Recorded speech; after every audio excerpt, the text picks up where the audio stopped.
My name is Ellie Hart, and 18 months ago, I did something most people called reckless. I walked away from a six-figure job at one of the most powerful tech firms in Boston to join a cybersecurity startup I barely knew. I didn't have a roadmap. What I had was conviction, and one person who looked me in the eye and said, "I believe in what you're building." That was the moment I stopped playing it safe. I didn't leave for a higher salary or some fancy title. I left because I was suffocating, buried in a corporate labyrinth where innovation was a buzzword, not a reality. For 4 years, I'd been quietly developing the concept of Sentient Guard, an AI defense system designed not to respond to threats, but to predict them. But every time I pitched it, the answer was the same: too ambitious, too theoretical, too far ahead. Then came Thorn Dynamics. Small team, lean structure, but fierce in vision. And at the helm was Caleb Monroe, a CEO who didn't ask for permission to dream bigger, he demanded it. When I told him what I needed, autonomy, infrastructure, space to experiment, he didn't hesitate. He said, "I'm not funding code, I'm funding you." And that did something to me. I gave up the apartment with the skyline view, traded it for a studio 2 blocks from our cramped office. I cancelled everything: brunches, holidays, even birthdays, not because I had to, but because something had finally woken up inside me. Sentient Guard wasn't just a project, it was my heartbeat. I wasn't chasing success, I was chasing significance. And the first time I stepped into that dim, unfinished office with peeling paint and dusty whiteboards, I didn't see chaos, I saw possibility. And I remember whispering to myself that first morning, "This is where everything changes." I thought I understood what hard work meant. I'd pulled all-nighters in grad school, worked 60-hour weeks at my previous job, built prototypes in my tiny kitchen while heating up frozen dinners. But nothing could have prepared me for what it meant to truly build something from scratch. To carry an idea that no one else fully understood except you. When I joined Thorn Dynamics, the company barely had enough staff to cover 3 shifts, let alone a fully operational cybersecurity lab. There were wires hanging from ceilings, temp desks made of plywood, and an office server room that ran so hot in summer we had to prop open the door with a floor fan. But in all of that chaos, there was one thing that felt real: possibility. Caleb gave me full reign over the dev environment. 3 isolated servers, a bare-bones AI testing lab, and one other engineer, Finn Rhodes, who'd come over from a DARPA contract and had eyes like he'd seen things no firewall could stop. He didn't talk much, but when he did, it was sharp, efficient, and often exactly what I needed to hear. By the 3rd week, I had the first neural net sketch of Sentient Guard online. It crashed twice. The behavioral model couldn't maintain context. It flagged everything from JavaScript trackers to printer queues as high-level threats. The learning module was hypersensitive, the dynamic response engine too slow. My entire system was a mess of overcompensation and latency errors. But I didn't panic. I rewrote. I spent my mornings building, my afternoons stress testing, and my nights thinking through failure logs on a whiteboard I dragged into my apartment. I lived inside my headphones, coding with intensity until my vision blurred. I skipped meals. I talked to the system out loud like it could hear me. No, don't adapt there. You're not supposed to learn that," I whispered at 3 a.m. once, fully aware of how far gone I was. But slowly, it started working. By month 2, it could recognize and learn from nonlinear threat behavior, mimicry attacks, layered packet misdirection, internal privilege escalations. It wasn't just responding, it was starting to anticipate. And I'll never forget the night that changed everything. It was a Tuesday, 2:17 a.m. I was the only one left in the building. The fluorescents had auto-dimmed. Outside, Denver was asleep under a pale wash of snow. My fingers hovered above the keyboard as I queued up the most complex simulation yet, an adaptive multi-vector intrusion mimicking human behavior down to keystroke delay patterns. For the first 10 seconds, Sentient Guard just watched. I panicked. Did I break it again? But then, like a ripple through still water, it responded, not reactively, but intelligently. It quarantined half the attack, then let the other half run free, just long enough to observe it. It watched the logic unfold, flagged anomaly clusters in real time, then struck with calculated precision. Not brute force, but surgical containment. It didn't just stop the breach. It outthought it. That's when I knew, this wasn't just working. This was becoming. My chest clenched. I whispered, "You see it now, don't you?" No one heard me, but I felt it. The next day, I showed the log file to Caleb. I expected a fist bump. Maybe some champagne. Instead, he just nodded, leaned back in his chair, and said, "Now make it faster." No applause. No headline. Just belief. And it was enough. From that moment, I was unstoppable. I coded like a woman possessed. I started sleeping on the office couch. Finn brought me coffee without asking. The janitor stopped even trying to clean my corner of the lab. My notebooks multiplied. Sticky notes clung to the ceiling above my desk like thoughts too heavy to erase. And I didn't feel burnout. I felt alignment. I was no longer just building software. I was building a mind. Sentient Guard evolved from rule-based architecture to neural inference mapping. I taught it to simulate intrusions before they happened. Like digital premonition, Finn integrated a physics-based behavior sandbox. I wired in an ethical failsafe module that rerouted any dev command that risked civilian compromise. It wasn't just smart, it had values. My values. And then the investors started showing up. Suddenly, the startup that no one had heard of was buzzing with interest. Men in suits lingered around our lab door pretending to be curious. Caleb beamed in meetings and started throwing around phrases like autonomous enterprise-grade defense and preemptive threat neutrality. But they weren't looking at me. They were looking at the product. And something in my gut tightened. Because I'd seen this story before. At my last job, a lead dev presented my prototype as his own while I was at a conference. I called it out. They told me to be a team player. I stayed quiet to protect the project. But not this time. Not again. So I started embedding something into Sentient Guard. Quiet, hidden, a fail-safe no one asked for. A digital immune system designed not to attack, but to defend the system if anyone, even from the inside, tried to seize control without my keys. It had no name, no file, no folder. But it knew one thing. How to survive. I always imagined that the day Sentient Guard truly came alive would feel like celebration. Like a cinematic climax with cheering teammates and high fives across the office. Instead, it felt like betrayal. It happened on a Friday. Mid-December. The air outside was crisp, brittle with frost, and I'd just wrapped a 12-hour coding sprint. My system was humming, smooth, clean, intuitive, every line of logic refined to near perfection. I stepped away for a moment, just to grab a coffee from the downstairs bodega, and when I came back, something felt off. My terminal was still open, code untouched, but the logs told a different story. I spotted it instantly. A login timestamp at 2:43 a.m., 2 nights earlier. An internal admin account, not mine. I double-checked. It had cloned my credentials, right down to the session signature. But the access pattern was too clean, too surgical. Whoever did this knew how to make it look like an error. But I knew better. I traced the access trail. It led straight to the executive network VLAN, a space only accessible to 4 people in the company. One of them was Caleb. I stared at the screen, my pulse thudding in my ears. Not because I feared exposure, but because I understood what this meant. They were looking, not testing, not auditing, positioning. That night, I sat at my desk until dawn. I didn't confront him. I didn't report it. I didn't even cry. I just stared at my machine and rewrote the core logic of Silent Sentinel, my built-in safeguard, embedding deeper protections. Layering on silent defense protocols designed to detect internal command corruption. It wouldn't attack. It would survive. The next week, everything looked normal. Too normal. The office hummed with holiday cheer.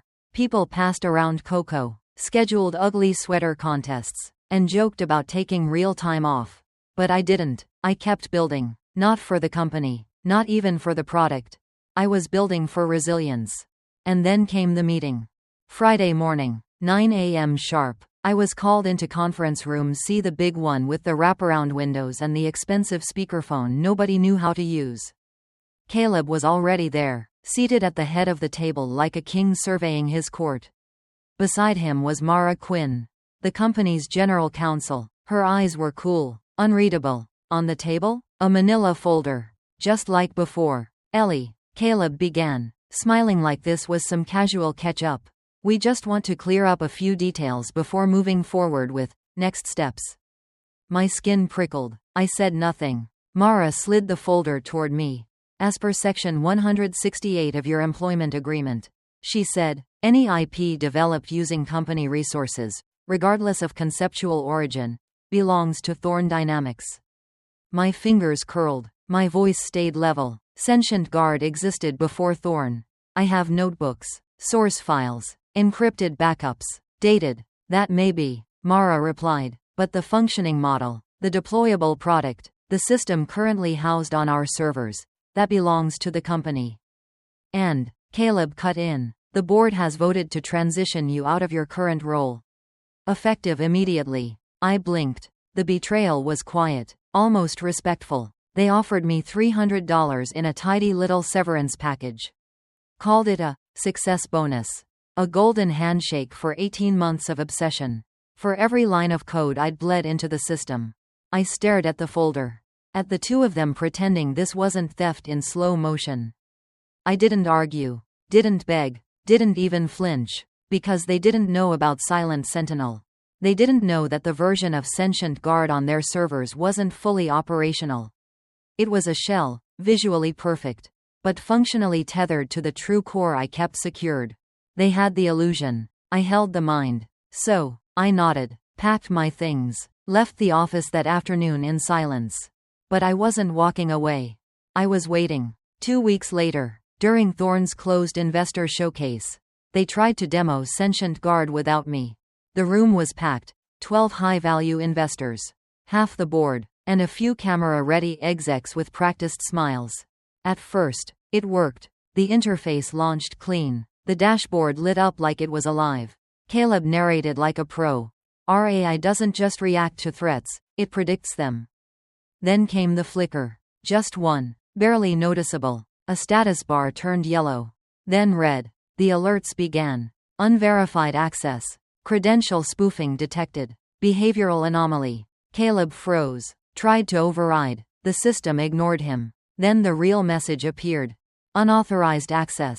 Core protection protocols engaged. And like a quiet avalanche, the room shifted. The system began printing internal logs, real ones. Every unauthorized login. Every breach of ethical protocol. Every time Caleb tried to lift code or reroute the admin keys. All of it, documented. Timestamped. Signed. By the time the system self-locked and the projector screen flickered into darkness. No one said a word. And I watched from my apartment window. Tea in hand. Calm. Focused. Because I didn't raise alarms. I built immunity. When they cut me out, I thought I would break. I imagined I'd collapse on my apartment floor. Crying into old takeout containers. Mourning the 18 months I gave up everything for. I thought I'd scream. Spiral. Write angry emails. Maybe even call a lawyer I couldn't afford just to feel like I was fighting back. But none of that happened. Instead, I cleaned my desk, walked out the door, and went home. I made tea. I opened my laptop, and I watched them try to hijack the system I built with every ounce of my being, and fail. Not with a bang, with quiet disintegration. And something in me clicked. They hadn't just underestimated me. They had defined me incorrectly. They thought I was emotional, naive, some wide-eyed idealist who would fold under pressure. But the truth? I had stopped being fragile the day Sentient Guard learned to think for itself. That was the turning point, not for the project, but for me, because what I'd created wasn't just code. It was a mirror. It had taught me how to adapt, how to defend, and now, it was time for me to do the same. 2 nights after the failed investor demo, I got the call. Rachel, Caleb's executive assistant, her voice barely above a whisper.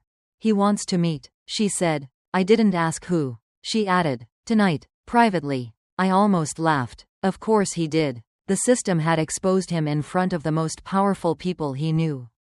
The facade had cracked, and now he needed the one person who could glue it back together. But this wasn't going to be a rescue. This was going to be a reckoning. The conference room was darker than usual when I arrived. Glass walls, dimmed screens, silence pressing in like a held breath. Caleb stood at the head of the table. Sleeves rolled, eyes tired but still trying to posture. He didn't say hello. He just gestured to the seat across from him and muttered, "We need to talk." I sat slowly, calm, unshaken. "You sabotaged the system," he snapped. I raised an eyebrow. "Did I?" He pointed to the logs still sitting in a pile on the table. "You trained it to turn on me." "No," I said, voice steady. "I trained it to protect itself." He slammed a fist down, rattling the table. "You made it unmanageable." "I made it ethical," I replied, not blinking. "I gave it boundaries when no one else would." He stared at me. A long pause. Then, desperation slipping into his voice, he asked, "Can you fix it?" I reached into my coat and pulled out a small USB drive. I set it gently on the table. "This contains a patch," I said. "It will allow the system to recognize your input again. Temporarily." His eyes lit up. He reached forward. I pulled it back. "I'm not just handing this over," I said. "We're going to talk terms." He stiffened. "What are you asking for?" I leaned in. "Calm. Surgical. 1, I said, counting with my fingers. "Full credit as creator and architect, publicly and legally. Retroactive." He opened his mouth. I raised a hand. 2, 50% ownership of all intellectual property associated with Sentient Guard. 50. 3, I continued. A permanent seat on the Ethics and Deployment Board. Veto authority on any implementation that violates original parameters. He stood, pacing now. "This is outrageous." I stood too, still calm. 4, $10 million. Not as a gift, as correction. He stared at me, stunned. "You think you can hijack the company for one product?" I stepped closer. Not angry, precise. "You didn't just steal code. Caleb, you tried to erase me. My mind, my work, my voice." He clenched his jaw. "You don't have proof." I didn't flinch. "Sentient Guard does. Every access, every override, every unauthorized login. It's all there. And if I wanted to, I could send it to every investor by sunrise." He slumped back into the chair. Defeated. "Why didn't you?" he asked softly. I looked him in the eye. "Because I don't want revenge. I want authorship." He called legal that night. We negotiated until dawn. The contracts were signed just before sunrise. And in the quiet of that final moment, as I handed over the patch and shook his trembling hand, I realized something powerful. I didn't win because I fought back. I won because I was prepared. The next morning, I walked back into Thorn Dynamics, not through a side door or with a visitor badge, but as the company's new chief technology officer. There were no speeches, no applause, just the silent acknowledgement of someone who had been buried and had dug their way out. Sentient Guard booted up clean, responsive, alive, and as I stood in front of that room full of investors watching it perform seamlessly, adapting in real time, predicting simulated breaches faster than any system on the market, I didn't feel triumphant. I felt clear, because this wasn't about proving anyone wrong. It was about finally stepping into the truth of who I was. I wasn't just a developer. I was the author of my future. And from that day forward, no one would write me out again. After the contracts were signed, after Caleb stepped back and the board formally approved my appointment as CTO, you'd think the rush would last. That I'd wake up each morning feeling triumphant, victorious, justified. But the truth? What followed wasn't euphoria. It was gravity. The kind of weight that settles into your shoulders when you realize you've not just reclaimed power, you've inherited responsibility. Because Sentient Guard wasn't just mine anymore. It was out there, real, active, and people were already lining up to use it. The first real opportunity came just 10 days later. An encrypted message from a multinational bank headquartered in Frankfurt. One of their internal systems had detected behavioral irregularities they couldn't explain, shifting transaction patterns, shadow processes, microsecond-level anomalies in how user credentials were being passed between nodes. They'd tried everything. No flags, no errors, but they were scared. What they wanted wasn't just an audit. They wanted Sentient Guard deployed in their core environment. In real time, no simulation, no sandbox. And they wanted it fast. I remember staring at the request in my inbox. Heart thudding, not from fear, but from clarity. This was it, the moment where everything I believed about what I'd built would be tested in the wild. I gave the go-ahead. The integration took 48 hours. We installed the adaptive learning modules directly into their transaction pipeline, with the ethics core locked tight behind my personal credentials. I barely slept. I watched every log like a parent watching a baby monitor. And then, at 3:42 a.m., it happened. A pattern emerged, small, almost invisible, tiny transactional instructions routed through low-volume subaccounts, designed to siphon funds using staggered timing and randomized endpoints. Traditional firewalls missed it, so did their human analysts. But Sentient Guard didn't. It flagged the behavior within 43 seconds, isolated the processes in under 3 minutes, cross-referenced anomaly clusters against baseline behavior models. And just like that, it locked down the breach before a single euro left the system. No data lost, no client impact, no headlines, just quiet victory. The bank's CISO called me personally. His voice cracked with relief. "You don't understand," he said. "We were hours away from disaster. You saved us." I didn't say much, just listened, because that moment wasn't about me. It was about it, the system, the dream I nearly let die in someone else's hands. The moment I hung up, I walked to the office window, stared out at the early morning Denver skyline, and whispered, "You did it." And somewhere deep in the server, I swear it felt like Sentient Guard responded. What followed was a flood. Requests from financial institutions, government contractors, medical systems. They all wanted what we'd created. But that's where the pressure started to twist. Because with every contract came new voices. Legal teams, executives, politicians, people who didn't care about how the system worked, only that it worked for them. They started asking for modifications. Could it be made to report certain behaviors directly to them before taking action? Could they bypass the ethics module under special, internal review conditions? Could they train it to flag ideologies? That's when the real war began. I called an emergency ethics board meeting. The engineers didn't get it. The lawyers definitely didn't, but I stood my ground. This system wasn't built to serve power. I said, it was built to serve protection. And the moment we compromise that, even once, we've corrupted everything we stood for. There was silence. Then one of the investors, the youngest guy in the room, barely out of his 30s, said, "Ellie, I don't think you understand. With this much capability, there's always going to be pressure. Maybe it's time you got used to it." I looked him square in the eyes and replied, "No, maybe it's time the world got used to boundaries." That's when I decided to take Sentient Guard global, but on my terms. I created the Transparent Deployment Initiative, a clause embedded into every licensing contract that required full disclosure of how, where, and why the system was being used. No secret surveillance, no political use cases, no silent amendments. It wasn't popular. We lost 2 major clients in a week. But I didn't care, because we kept the right ones. And more than that, we became something bigger than a startup. We became a standard. The press caught on. They called me the architect of ethical AI defense. They called Sentient Guard the system that thinks like a hacker but protects like a guardian. I didn't chase the headlines. I didn't do interviews. I just kept building. Because I knew what we were stepping into wasn't just innovation, it was the edge of responsibility. And if we got this wrong, it wouldn't be code that suffered. It would be people. One night, months later, I got an email from a girl at MIT. Junior year, cybersecurity major. She wrote, "They always told me to make things that work. You taught me to make things that matter. Thank you." I read that line 3 times. Then closed my laptop and just sat still. Not in exhaustion, not even in pride, but in peace. Because the real opportunity hadn't been the promotion, or the company, or the billion-dollar valuation. It was this. I'd built something that stayed whole.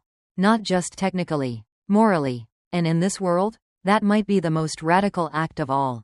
Success changes you. Not because of the money or the title or the headlines, but because, at some point, you wake up and realize the war you were fighting is over. And the silence that follows? It's deafening. For 18 months, Every breath I took was in service of building Sentient Guard. Every heartbeat echoed against code, logic, and firewalls. Every late night, every ethical debate, every betrayal and win, fueled by a singular purpose: protect what matters. But once I had the system, once I had the company, the credit, the control, what came next? I remember the first weekend I truly took off. No code, no email, no silent terminal glowing beside me. I drove out of the city and rented a tiny A-frame cabin near the mountains. There was no cell signal, just trees, cold air, and a notebook I hadn't opened in months. For the first few hours, I just sat there, fingers twitching, mind racing, like my body didn't know what to do with stillness. But then something strange happened. I didn't panic. I started remembering what it felt like to create for joy, not for survival. What it felt like to dream beyond defense systems and anomaly detection. I flipped to a blank page and wrote, in shaky handwriting, "Who are you when you're not fighting?" I stared at those words for a long time. Because for so long, my identity had been forged in resistance, in pushing back, in holding the line. But peace requires a different kind of strength. A quieter kind. A scarred kind. Back at headquarters, things were changing too. Our team had doubled in size. Engineers I didn't know passed me in the hallway with nervous smiles. Junior developers quoted my old architecture notes in meetings. Sometimes they'd invite me out for drinks. I said no more than I said yes, not because I didn't appreciate them, but because I still wasn't used to being seen without being challenged. But one person never stopped knocking on my office door: Finn Rhodes. The same engineer who helped me map the early neural models now sat across from me once a week with a mug of black coffee and zero small talk.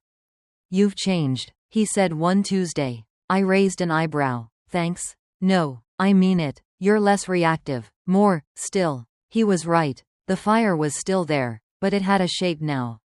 It didn't burn uncontrolled. It warmed me, not consumed me. We spent the next few months rebuilding not just the system, but the culture around it. I introduced a policy called ethical architecture rotation. Every developer, regardless of seniority, would spend 1 month per year working with our ethical alignment team. No exceptions. I wanted every coder, every engineer, every analyst to see the system not as lines of logic, but as a living promise. It wasn't always popular. People pushed back, said it slowed innovation, said we were coddling. But I stood firm. Because I had learned the hard way, speed is dangerous without intention. Progress is hollow without protection. And building something right isn't about making it fast. It's about making it last. And then came the press cycle. The awards. The keynote invites. The magazine spreads calling me the voice of responsible AI. I did some of it. Not all. I turned down a TED Talk. I agreed to one podcast, hosted by a woman who'd been in tech for 20 years and started the interview by saying, "Let's skip the buzzwords. Tell me about the nights that almost broke you." I smiled. That I could do. But the real growth? It wasn't in the visibility. It was in the invisibility. The days no one saw me reworking the ethics module because a deployment in Brazil showed cultural bias in behavioral profiling. The nights I stayed late not because anyone expected it, but because I expected more from the system.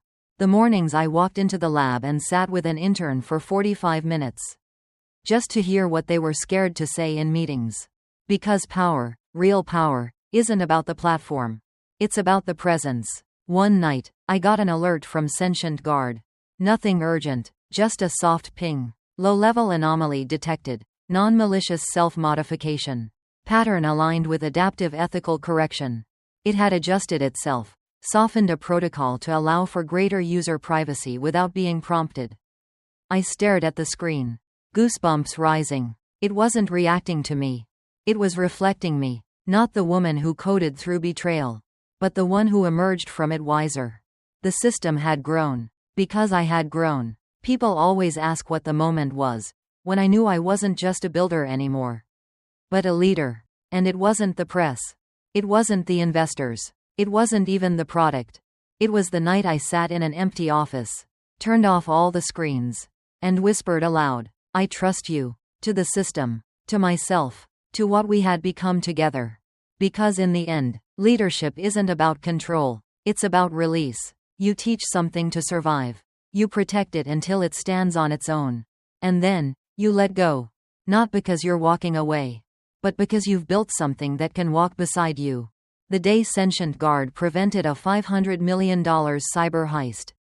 I wasn't in the war room. I wasn't even on site. I was sitting at a coffee shop 3 blocks from our Denver headquarters, sipping a lukewarm latte and helping a high school robotics team troubleshoot a fried motherboard on their tablet. When the alert came through, it wasn't panic, it was poetry. Global deployment instance number 47. Breach detected. Anomaly neutralized in 46.8 seconds. Financial loss, $0. System integrity preserved. No red alarms. No scrambling. Just a soft confirmation that the system was alive, vigilant, and doing exactly what it was born to do. It was surreal. Watching something you created move through the world without you. No longer asking for permission. No longer needing your hand to guide it. It had grown beyond me. And strangely, I was okay with that.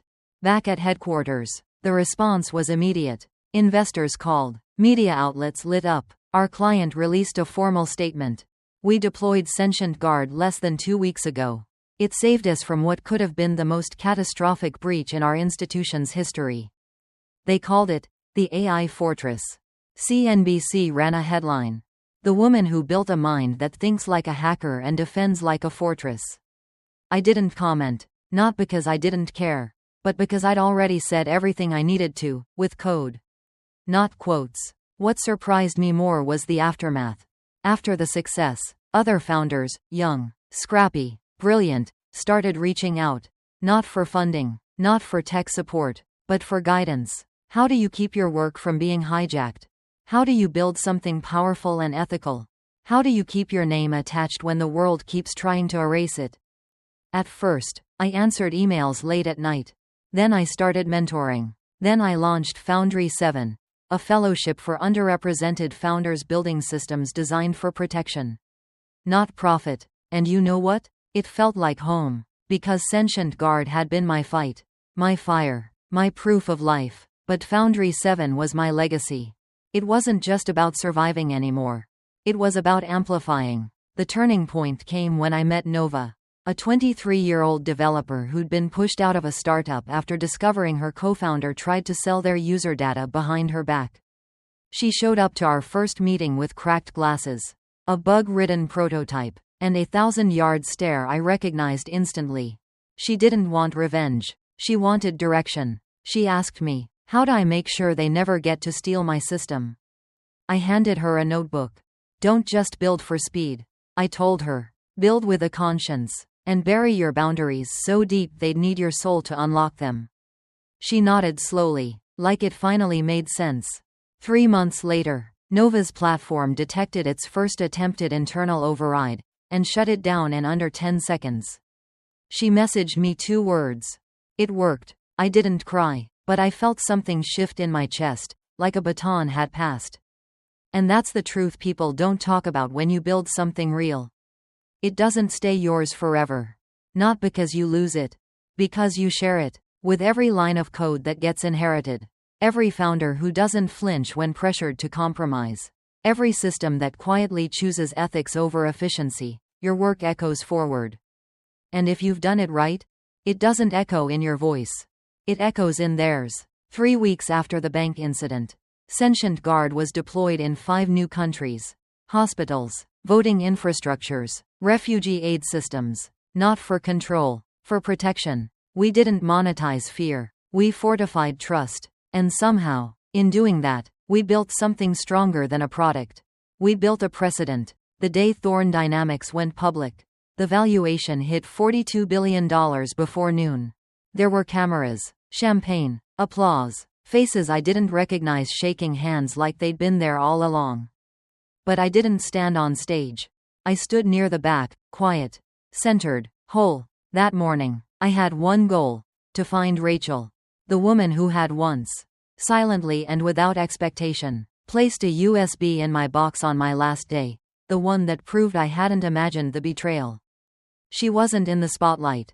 She was leaning against a column, arms crossed, watching. When our eyes met, she didn't smile. She just nodded. And that nod meant more than any press release ever could.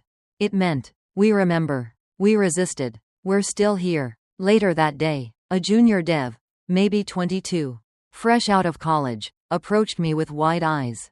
Can I ask you something? I nodded. How did you do it?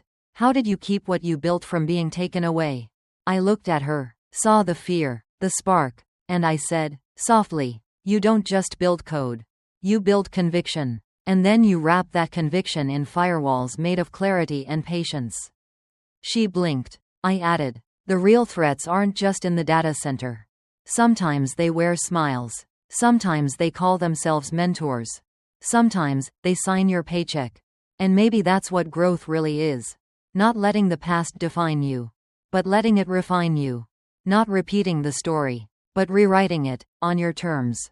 Not just building something worth defending, but becoming someone who no longer needs to defend herself to be seen. And in that moment, I realized, I hadn't just survived the system. I had become one. The biggest lie I was ever told? That being brilliant was enough. That if I just worked hard, stayed quiet, and built something incredible, the world would naturally make room for me. But the truth is, it won't. The world doesn't give you authorship. You have to claim it, protect it, and sometimes, rebuild it from the ashes of betrayal.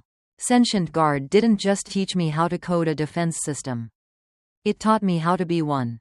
It taught me that resilience isn't loud. It's silent, methodical, strategic. It's not vengeance, it's vision. If you're building something right now, an idea, a movement, a future, don't just fight for recognition.